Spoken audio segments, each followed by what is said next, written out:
చలికాలం ఏమో కానీ మొత్తం ఎక్కడ చూసినా జలుబు దగ్గు జ్వరాలు ఇవే ఉంటాయి కదా. ఇప్పుడు 2 రోజులు అవుతుంది మా చిన్నోడు కూడా ఫుల్ దగ్గు జ్వరం జలుబు పట్టుకుంది. మొత్తం ఆగమాగం అయిపోతుంది. వాడు ఏడుస్తూనే ఉన్నాడు. పాపం వాడికి శ్వాస వేసుకోవడానికి కూడా ఇబ్బంది అయిపోతుంది. హాస్పిటల్కి వెళ్తేనేమో గాలికి చెంపలు మొత్తం పగిలి ఎర్ర అయిపోయినాయి. పాపం వాడికి ఎంత మంట మండుతుందో. సిరప్ పోస్తే అసలు తాగట్లేదు, ఫుల్ ఏడుస్తున్నాడు. పెద్దవాళ్ళకి కొంచెం జలుబు అయినా దగ్గు వచ్చినా ఇబ్బంది అనిపిస్తుంది. శ్వాస వేసుకోవడానికైనా దేనికైనా ఇబ్బంది అనిపిస్తుంది. ఇంకా చిన్న వాళ్ళకి అయితే ఏదైనా అయితే తట్టుకోవడం చాలా కష్టం కదా. మా వాడైతే చాలా అంటే చాలా ఏడుస్తున్నాడు. నాకు మస్తు బాధ అనిపిస్తుంది.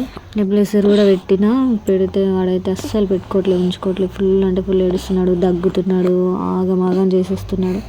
ఎంత ఏడ్చినా కూడా నెబులైజర్ అయితే పెట్టేశాను నేను. మొత్తం అయిపోయేదాకా అట్లనే పెట్టినా. ఎంత జాగ్రత్తగా చూసుకున్నా వచ్చేటి ఇస్తూనే ఉంటాయి.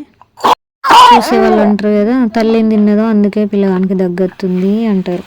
మనకు తెలీదా మన పిల్లల గురించి మనకు కేర్ ఉండదా చెప్పండి. తిన్నా తినకుండా కొన్నిసార్లు అలా అవుతుంది, ఏం చేస్తాం. చలికాలం అంటేనే సర్దులు జ్వరాలు దగ్గులు అంటుంటారు కదా. ఎండాకాలం తట్టుకోవచ్చు, వానకాలం తట్టుకోవచ్చు, కానీ చలికాలం తట్టుకోవాలంటే బా ఎంత కష్టమో.